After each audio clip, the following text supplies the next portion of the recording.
Hey Frag fam, welcome to another video from Proverbs 27:9 Fragrances.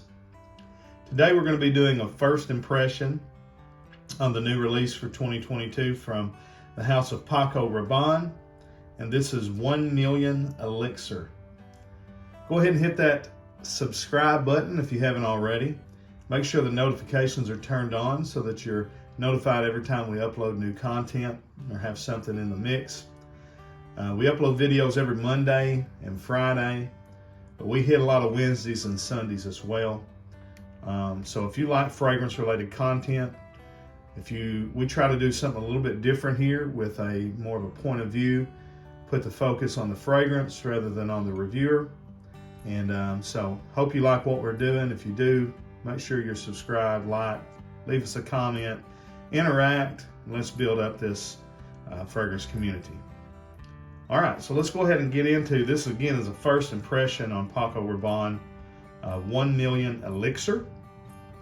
And so I'm not sure if this is a flanker to the original Paco Rabanne 1 Million, or if it's more of a flanker to the later, Parfum and those type of versions. So what I remember from the original Paco Rabanne 1 Million, while it was classified kind of as a leather rose fragrance and all that, just come across so sweet to me that I never was inclined to buy a bottle of it.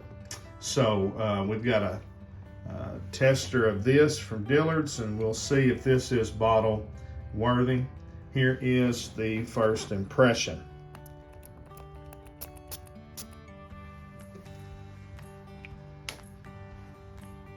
I can smell the sweetness in the air, and the one good thing about a really sweet fragrance is in cold weather, it cuts through the cold. It'll really pop and project. They're good for when you're wanting to get noticed, wanting to get compliments. Really sweet fragrances are good for that. So let's go ahead, and I can smell the rose right away, and it's an appealing rose. I'm not a big rose fragrance note fan. There's something about, there's some notes that are nostalgic that appeal to you, and then there's some notes that are nostalgic that don't appeal to you. There was something, I was raised by my dad and my grandparents, his mom and dad, and my grandmother had some rose something in on her nightstand that I would smell often, and it just don't appeal to me. Well, I guess what it is it reminds me of a grandma, and I love my grandma, but I don't want to smell like my grandma. But this don't smell like a grandma. It's a chocolatey rose, and at least that's what it's coming across to me. There's a fruit in the top. It's not citrus, and I didn't look at the notes on my first impression, but I don't think they're using citrus on the top notes. I'm going to say it's either apple or pear, something like that.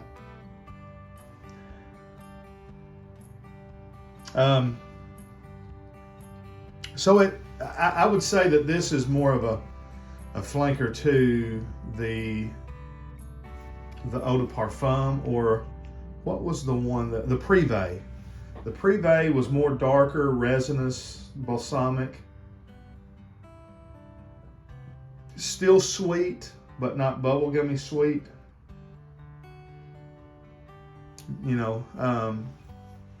Paco Rabanne is a great house, and they were great back in the 70s and 80s, and they're great today.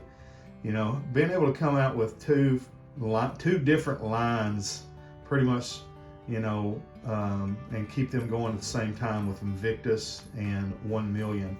And for them to be as massively successful as they are, that is a really, they deserve a lot of credit in the designer fragrance world. So it is a sweet, a little dark, kind of balsamic, kind of chocolatey rose. This typically vanilla and tonka is what they use to sweeten up their fragrances, and I'm going to say it's probably got a lot of that. I think the chocolate is either a cocoa note or it may be a patchouli note, because patchouli comes across kind of chocolatey. And so honestly, I like this better than the original. This is very good. It don't have a coffee note, but it kind of reminds me of Halloween Man X, which is one of my favorite one of my favorite cold weather winter scents. It's not something you can really, or I can really pull off in the summer. It'll get cloying in the heat. And I think this would too. This is going to be okay for the early here in the spring. Towards the summertime, you're going to want to put this up. Pull it back out in the late fall. It's going to be really nice in the cool fall nights and the cold weather of winter. I like it, honestly. Didn't know if I would or not. I do like it, and I might actually even buy a small bottle of it or a large decant of it to kind of maybe offset Halloween Man X, because I do wear that a lot in the cold weather, along with other fragrances. Mercedes-Benz Club Black, that kind of sweet resinacy, it's kind of in that same wheelhouse. It's different uses of different materials, I would say, but definitely goes into that wheelhouse. So I like it. It's probably going to, I don't know if it'll stick around. I don't know if it'll be a mass seller because there's so many flankers, but I could see it being a real good seller. It's real nice, and the rose is again pleasant. It doesn't stick out and punch you in the face and smell, too soft or feminine or whatever, however you want to classify that. It's still a very masculine, although sweet fragrance. So it's very modern, very masculine, but very sweet. Dark, cold weather, those are kind of my thoughts on it. So we'll do a full review later on, but this is one I think that I'm going to like. So, all right, that's my first impression. Make sure you like, you're subscribed to the channel. Leave a comment, especially if you have smelled this or you have a bottle. Let me know kind of what you think about it as you've spent some time with it. And until we see you down the road, we say God bless and frag on, frag fam.